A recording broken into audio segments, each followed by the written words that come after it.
Bubba Wallace crossed the finish line thinking he just banked one of the biggest results of his career. 20 minutes later, that result was gone.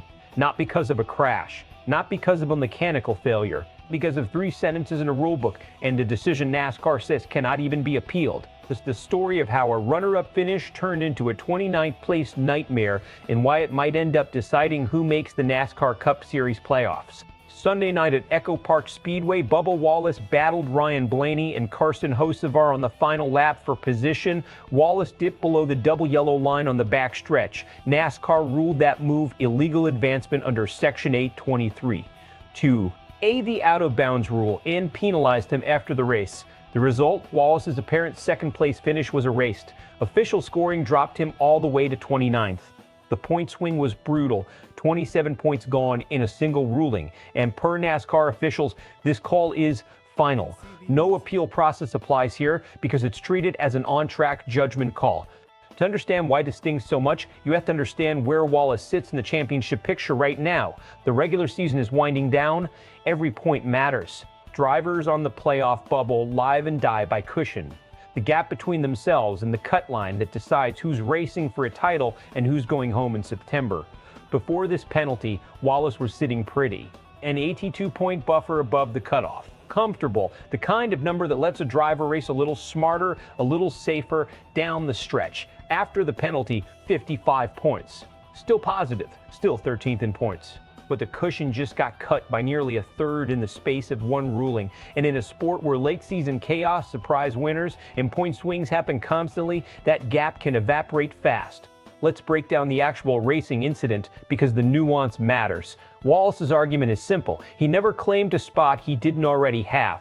He says he stayed in third from the corner entry all the way down the straightaway, backing off the throttle specifically because he sensed the move could put him out of control. In his own words, the dive below the line should have rocketed him into the lead, and it didn't because he throttled back to avoid exactly the kind of violation NASCAR ultimately penalized him for. That's the core of the controversy. NASCAR's rule isn't just about whether a driver goes below the line, it's about whether going below the line results in an advanced position. Officials determined it did. Wallace insists it didn't. Here's what makes this genuinely complicated. These judgment calls are made in real time at 180 plus miles an hour by officials interpreting positioning down to a matter of feet. There's rarely a clean, obvious answer.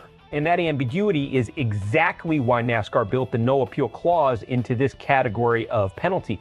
They don't want teams relitigating judgment calls every single week, but that also means there's no recourse for Wallace here. Right or wrong, the penalty stands. Full stop. From a strategic lens, this is a gut punch for the 23 team.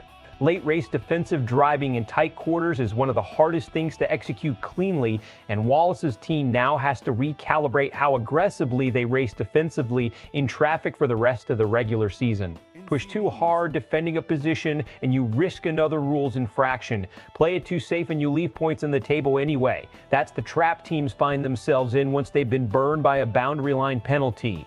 It changes decision-making for weeks. Predictably, this split the NASCAR world right down the middle. One side is pointing straight at the rulebook. A boundary is a boundary, and NASCAR has to apply it consistently, no matter who's involved or how close it looks.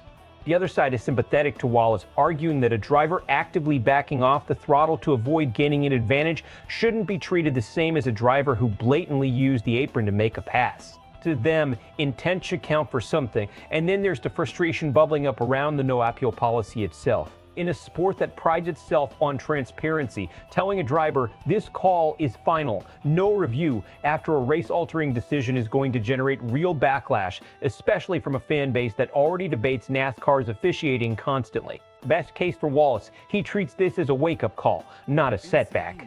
The 23 team tightens up. Wallace racks up steady points, finishes over the remaining regular season races, rebuilds his cushion, and locks into the playoffs with room to spare. This becomes a footnote instead of a turning point. Worst case for Wallace, the bubble tightens. A bad finish or two, combined with hot competitors climbing the standings, and that 55-point cushion shrinks towards single digits heading into the final regular season race. Suddenly, this one penalty is the difference between racing for a championship and watching the playoffs from home. Given how tight the standings usually get in the season's final stretch, the worst-case scenario is not far-fetched at all. So here's the real question. Should NASCAR's boundary line penalties be reviewable when a driver disputes the official's red on intent, or does keeping these calls final actually protect the integrity of the sport? Drop your take in the comments. Are you Team Wallace or Team Officiating? And if you want the fastest breakdowns on everything moving the NASCAR playoff picture this season, make sure you're subscribed to SportsWire USA, because this points battle is only getting tighter from here.